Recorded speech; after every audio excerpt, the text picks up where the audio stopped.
this shit, bro. This was 10 years ago. What the fuck? Oh my god. Zay, bro, should we watch this, bro? Do you want to watch this game? You done, bro? Y'all tired? Are y'all tired or y'all got some more? Y'all got some more life in y'all? Y'all let me know. Because this is peak right here. This is peak hoops, bro. Y'all let me know. I'm up. All right. A 3-topping large for just $10 at Pizza Hut? That's all. That's a big deal. All the green light I With need. your choice of hut crust and 3 of your favorite toppings, build your perfect pizza. And for just $10, dine in, delivery, or carry out, it doesn't get much better. Order now, only at Pizza Hut. Pizza.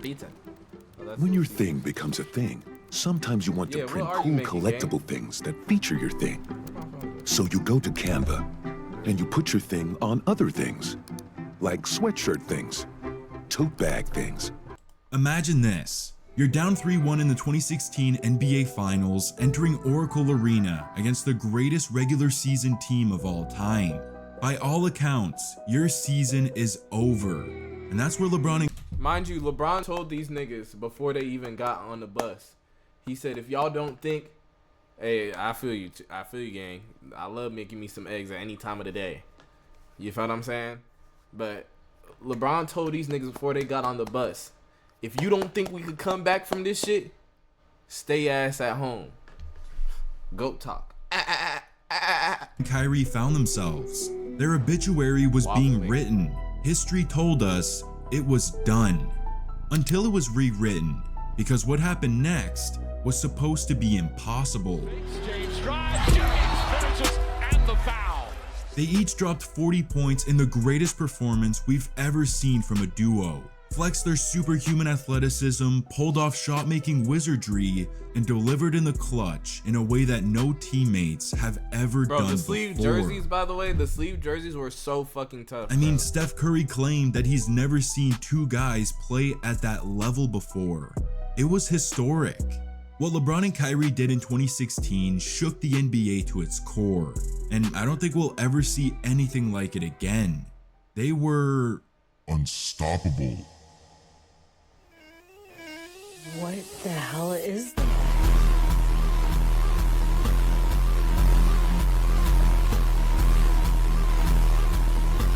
Bro, this shit be having me on the edge of my seat. I love the way this nigga edit his shit.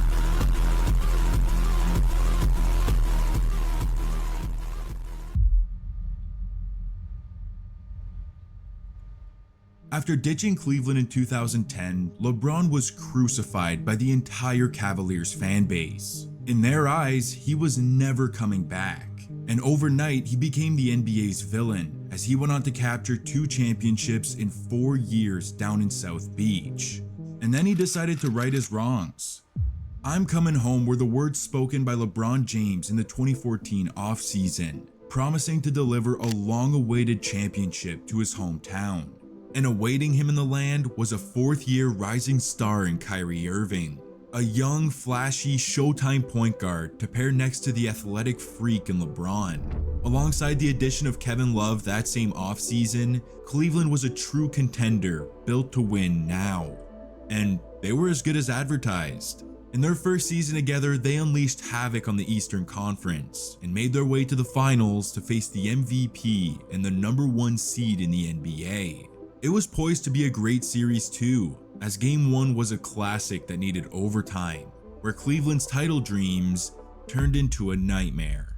In the extra frame, Kyrie drove to the rim, went to pull it back, and fractured his left kneecap, an injury that would put him out for the rest of the series. And with Kevin Love already sidelined since the first round, the Cavs were in trouble. All by his lonesome, LeBron went superhuman the rest of the series, as many believed he should have been Finals MVP despite losing in 6, as Golden State captured the championship to complete their dream season. Bro, also, I feel like Bron be having bad luck or something, because there's so many times where we just be seeing this nigga back against the wall, teammates, all his best teammates injured, nigga, and he has to, low-key, he might get another ring this year. This might be history, bro. Might be just LeBron type history, bro. He has to go through a hard time, nigga, having his team stay healthy. And the moment he has all his pieces healthy, LeBron can lead a team to a chip. That's 1,000% true, because he can even keep them alive. The only thing is that LeBron power has started to decline slightly, not a lot, slightly, especially this year, just because he didn't get to play in the preseason, like I said before. So we don't get to see the performances that like these, you know what I'm saying, where he's just getting older at the end of the day. But like, this shit is crazy, bro. This shit is crazy. Injuries killed the Cavaliers, and LeBron's promise to his city would have to wait. Entering the 2016 season, Cleveland stayed shorthanded as Kyrie missed the first 24 games of the year recovering from that knee injury. Thankfully, LeBron was there to carry the load, and as Irving made his return in mid-November, they didn't miss a beat. The Cavs immediately found their stride, and they finished the season with 57 wins as the #1 seed in the East.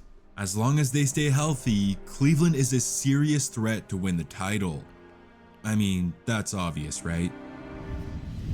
First, I got to see these plays in person. Now I can watch them online. Like how you can get a quote in person LeBron, or online. I'm not gonna watch it like tonight. a good neighbor, Yeah, see? State Farm is I there. knew it, bro. One plan, one price. Introducing Simplicity from Verizon.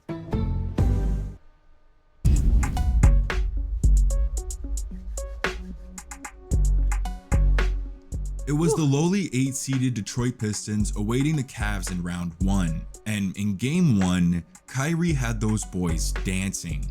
He hit him with long-range off-the-dribble threes, fades out of the post like he was Kobe, and a shifty cross into a lay on his way to a sizzling 31-point night. Oh, and LeBron did a bit of everything with 22, 6, 11, 2, and 2. The duo gave us a taste of what's to come and go up 1-0. In game 2, Uncle Drew kept the hot hand, lighting the Pistons up for 13 in the first quarter. Then he tagged in the King in the second, as he exploded for 14 in the frame. This is what I'm saying, bro. If we could get like a LeBron, Luka, AR type performance like this, bro, this shit is gonna be fucking ridiculous, bro. Like I including a need two-handed it, bro. I need stuff, it. And I know AR wants this big contract, bro. I don't know how they're gonna do it, bro. They gotta figure it out. Over Reggie Bullock. The Kyrie-LeBron duo couldn't be tamed. They win by 17 and take a 2-0 series lead. It took quite literally no time for Bron and Kyrie to get acclimated in Detroit, as Irving dots a slashing James for a two-handed throwdown on their first possession of the game. But Detroit remained unfazed, as Cleveland held just a 5-point lead with 45 seconds remaining and just 0.7 left on the shot clock. Dellavedova finds Irving for three. Oh, he puts it in! Kyrie Irving nails it! But they're going to review it. From way deep in the corner, Kyrie laces an absurd dagger 3. He's pumped, LeBron's hyped, and the Cavs are up 3 games to none. And just as the series started, it was Uncle Drew who balled out in game 4. And in the midst of a red-hot third quarter with the clock ticking down, the dude pulls up from 41 feet and hits nothing but nylon to put his squad up 3. But that wasn't it. With less than a minute to go in the fourth quarter, up by 1, Kyrie did it again. Irving for 3. Oh, Kyrie Irving! Possibly another dagger. Look at this man's face. Cold-blooded. LeBron's not surprised either. Kyrie was a demon this series, averaging 27 a game on lights-out efficiency on top of 4 dimes, a steal, and 2 daggers to the heart of Detroit. He was a cold-blooded assassin. Cleveland sweeps, and they're off to the second round.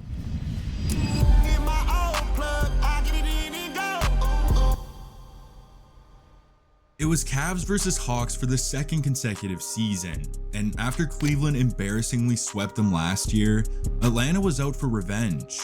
Too bad that meant Jeff Teague, man. Absolutely nothing. In game 1, Bron stuffed the stat sheet with 25 points, 7 rebounds, 9 assists, and 5 steals, while Kyrie poured in 21 to take game 1. And game 2 wasn't even a competition. Cleveland went absolutely ballistic for an NBA record 25 3-point field goals as they blew out the Hawks by 25 to go up 2 games to none. Back at home in Game 3 though, Atlanta responded, taking a 6-point lead into the 4th quarter, which is where LeBron and Kyrie went psycho. As he does, the King relentlessly attacked the rim and cashed home routine spot-up threes, while number 2 dug into his bag for some highlight reel snipes off the dribble while dazzling the crowd with his one-of-one layup package. These two dudes were not to be messed with. I mean, they were under Atlanta's skin to such a degree that Jeff Teague shoved LeBron into the stands near the end of the game, and the man didn't even give a reaction. He's got the Hawks right where he wants them. Down to the final minutes of Game 4 on the verge of a sweep, the King was activated. He attacks the cup and his layup is goaltended to go up 1. The next possession, he hits Millsap with an array of jab steps before pulling up in his face to go up 3 and seal it. The LeBron and Kyrie duo were as deadly as it gets. They're now 8-0 through the first 2 rounds, as they're off to face Toronto in the Eastern Conference Finals. You mean LeBronto? Let's not forget at this time. Feel me? We know what it was really called. The only thing standing between the Cavaliers and a return to the NBA Finals was a 56-win Raptor squad, who proved to be a serious threat. But with the Cavs' two-headed monster at the peak of their game, the Raptors got sent back into extinction.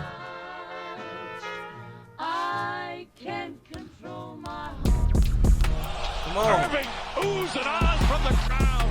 Lobs it up and James throws it down. Kyrie Irving's jump shot gets him out of the way. Bro, imagine like being in Cleveland and getting blessed with this type of bro. Scores easy, blows past Lowry, gets to the basket, banks in the reverse. Flips the pass, and James still manages to track it down. James on the drive.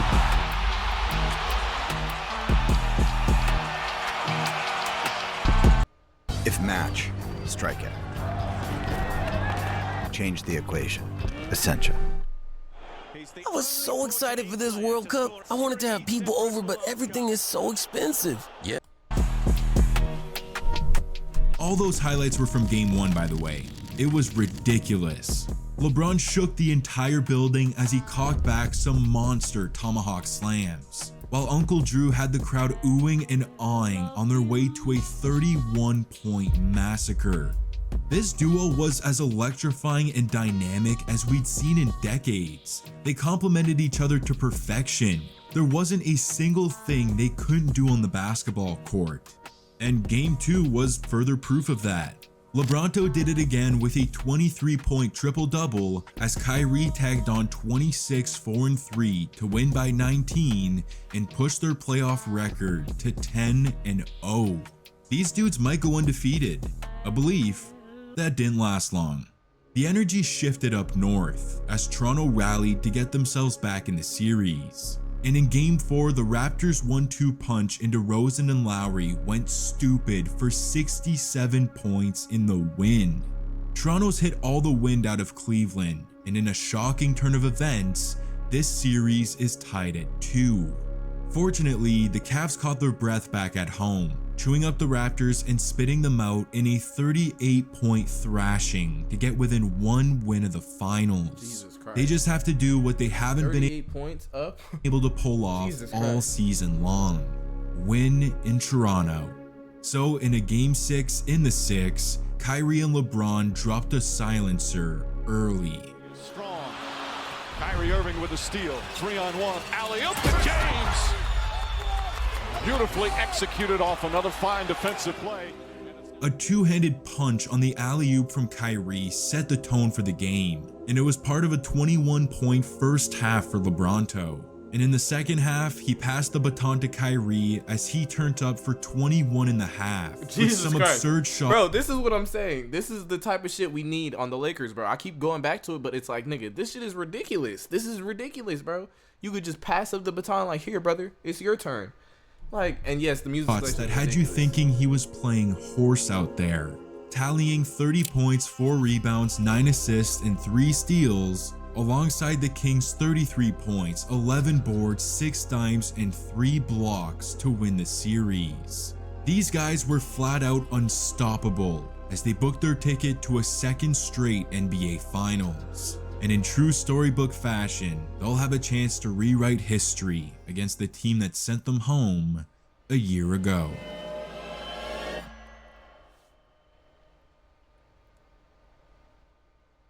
It was the finals rematch everyone so desperately craved. The best duo in the NBA against the 73-9 Warriors, led by the unanimous MVP. Statistically, Cleveland had one of the greatest teams ever in front of them. And Game 1 proved just that. The Warriors flexed their strength in numbers, blitzing the Cavs by 15 to take Game 1. And in an attempt to bounce back in Game 2, Cleveland got thumped. Bad. A 33-point Warrior avalanche confirmed what we all knew. This Golden State squad was a different type of monster. Back in the land for Game 3, Cleveland had to do everything in their power to avoid going down 3-0. So Kyrie took matters into his own hands, turning the first quarter into his own mixtape.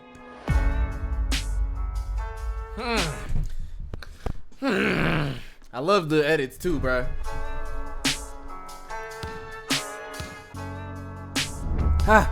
Hey. Irving, shake and bake, and drills. Come on, bruh. The NBA has seen in a couple of decades. Irving on a beautiful feed from Jam. Spates can give them space. Irving for 3. Puts it in. Kyrie Irving. Irving fires. Bang!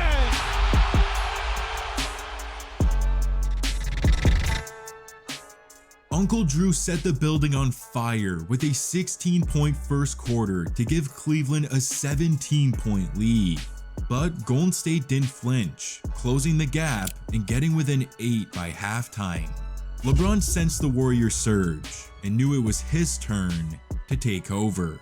In the third, his jumper caught fire. He was stuffing shots at the other end of the floor, and late in the quarter, he and Kyrie connected on this. He's got to play better. Turns it over. James keeps his dribble somehow. Irving. James! Oh, he throws it down. LeBron intercepts the MVP's pass, dishes it to Kyrie, who damn near throws it out of bounds as LBJ soars halfway up the backboard to throw down the thunderous Bro, can we talk about how he was just on the floor, bro? Like, I don't even know how to explain what type of... alley-oop. That play was the backbreaker, and they're right back in this series. Game 3 seemingly gave Cleveland all the momentum, and they seemed destined to tie this series at 2. But instead, the chef snatched it right back. He torched the Cavs with 7 threes and 38 points to take a 3-1 chokehold on the series, a deficit in which no team has ever come back from in the NBA Finals.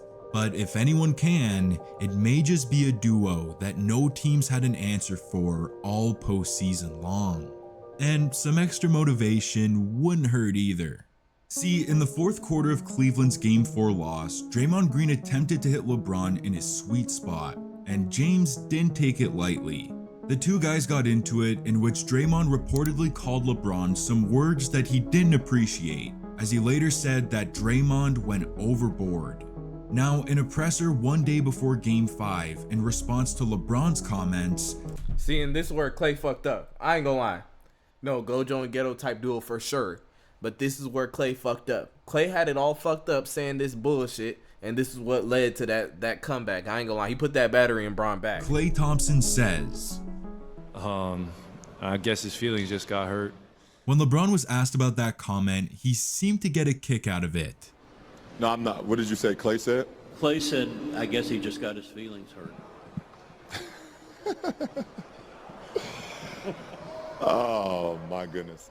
That laugh by LeBron seemed to have a deeper meaning behind it, hinting at something only he knew. Back in Oracle Arena, down 3-1 in the series, where the Warriors had lost just 3 games all season long, the Cavs had to muster up a miracle to avoid elimination. And in that moment, Cleveland's miracle wore number 2 and 23. feeling when you're trying to build your credit. And it's like over and over again.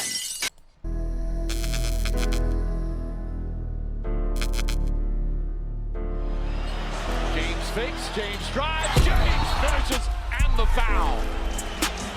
Here's Irving. Steps back, Kyrie, Irving. Iguodala ahead to Curry. Shumpert in pursuit, blocked by James, rejects it out of bounds. How much rest can they afford? Irving drives past Curry, pull-up shot, he banks it in.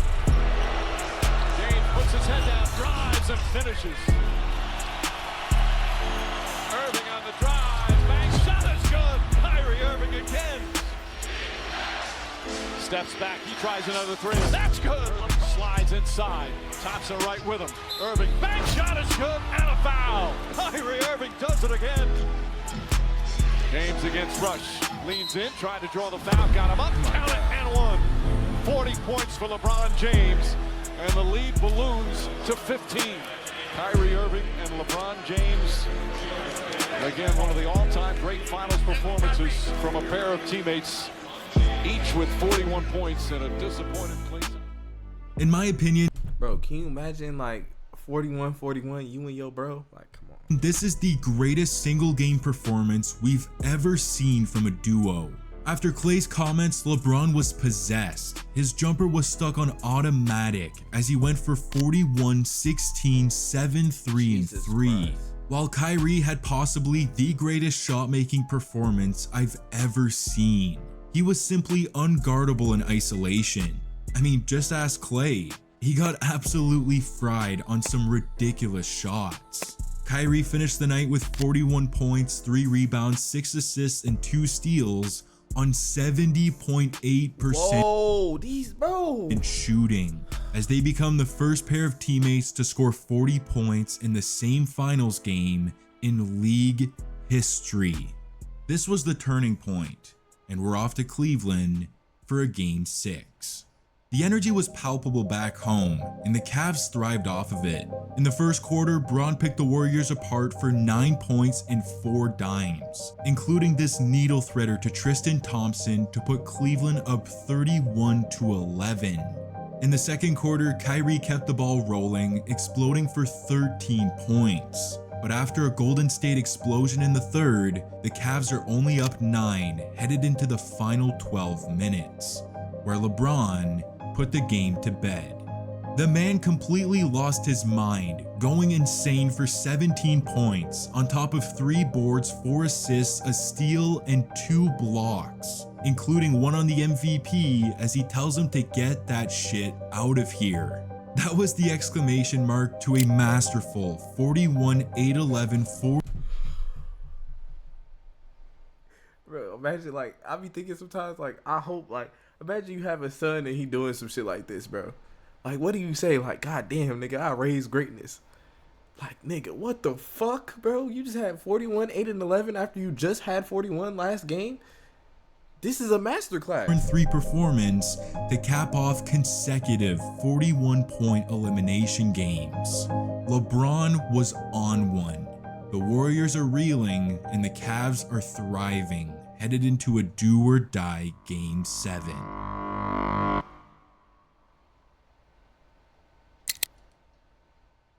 History was not on Cleveland's side entering Game 7. Not only has no team ever come back from a 3-1 finals deficit, but Golden State had not lost 3 straight games since November of 2013. The Cavs had a monumental task at hand, but they also got LeBron and Kyrie, and they were locked and loaded. On his first touch of the game, Kyrie hits a smooth fader in the paint, giving Klay Game 5 PTSD. And just moments later, the ball slips through Curry's hands and finds LeBron's as he flushes it to tie the game late in the first. A reflection of how the series has gone as of late. At the midpoint of the second quarter, LeBron continues to torture Steph as he chases him down for the block. Curry tries to talk to him, but no, the man is locked in. The next Warriors possession, Draymond buries a 3, to which Kyrie responds with an absurd— Mind you, Draymond had a game Which is crazy, bro, because Draymond, you know what I'm saying? But Draymond had a game 7. He was really trying to win. And one off glass over 2 Warrior defenders to tie the game. I keep saying that. Green comes back down and drills his 4th 3, to which the Cavs answer again. This time it's LeBron attacking the cup for the and one off glass to tie it. Golden State tries to respond again, but LeBron pins Barbosa's layup right off the backboard for his 2nd block of the quarter. He hit his head hard as hell, bro. The man was a menace out there. Oh, shit. But despite LeBron's dominance, the Cavs entered halftime down 7, and Kyrie had just 9 points. They needed more from him, and he delivered. With Cleveland within 2 early in the frame, he finishes a crafty lefty scoop around Festus Ezeli to tie the game at 54. He follows it up with another soft finish on the fast break, and just a minute later, he sprints down the floor and flips home an absolutely stupid left-handed floater off the top corner of the backboard for the and one. This kid was putting on a finishing clinic, and he could shoot it too. The very next possession, he loses Steph on the screen and laces the pull-up 3 to give him 12 points in the period to get his squad within 1, entering the 4th quarter. Just 12 minutes away from a possible championship, it became LeBron's turn. Still down 1 with just under 5. Bro, this is what I'm saying, bro. This is why I like, oh my God, he's the GOAT, bro. 5 minutes remaining. He gets Ezeli on the switch, steps back into his sweet spot, and cashes the 3 to put Cleveland up 2. The Warriors would answer to tie it at 89, and for the next 2.5 minutes, no one could make a shot. Call it nerves or Game 7 jitters or pressure, but maybe it was just the calm before the storm. Because with 2 minutes to go, Kyrie has the ball, and he's getting ready to attack. Irving drives, hop step inside, floats it up, misses. Rebound taken by Iguodala. Iguodala to Curry, back to Iguodala. In life, many of us are searching for a thing. They knew to give me the ad right there, gang. And when you they knew they had to do it. By Iguodala. Iguodala to Curry, back to Iguodala. Blocked by James! LeBron James with the rejection! Wow. 3 words etched into basketball immortality. Blocked by James. I mean, look at where this man was when Golden State started their fast break. He read it perfectly and timed it to perfection for the single greatest defensive feat in NBA Finals history, and the defining moment of his career. With the promise he made to his city 2 years ago, LeBron was leaving it all out there. But someone had to score to break this deadlock. And who else but his right-hand man who's been right there by his side this entire playoff run. Coming up clutch, making history, and delivering when it mattered most. LeBron wants him with the ball on this possession. And for Kyrie, it was a moment he'd been preparing for his entire life. Irving and Curry, one-on-one. Irving puts it up. This fade was so nasty, by the way. So nasty. I remember watching this in real time, like, yo, he's nasty for this, bro. Let's go! Kyrie Irving from downtown! And the Cavaliers by 3.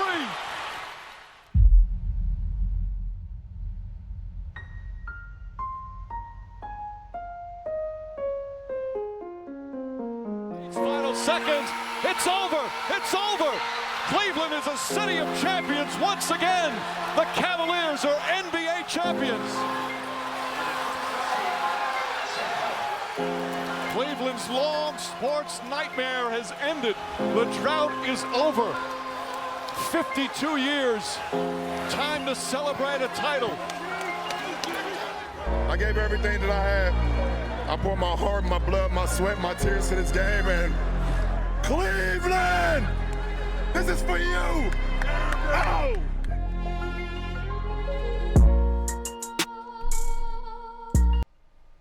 Man, Cleveland, that shit was really for y'all, bro. Y'all should be appreciative, and I hope y'all do appreciate that. You feel what I'm saying? Because he did it for y'all.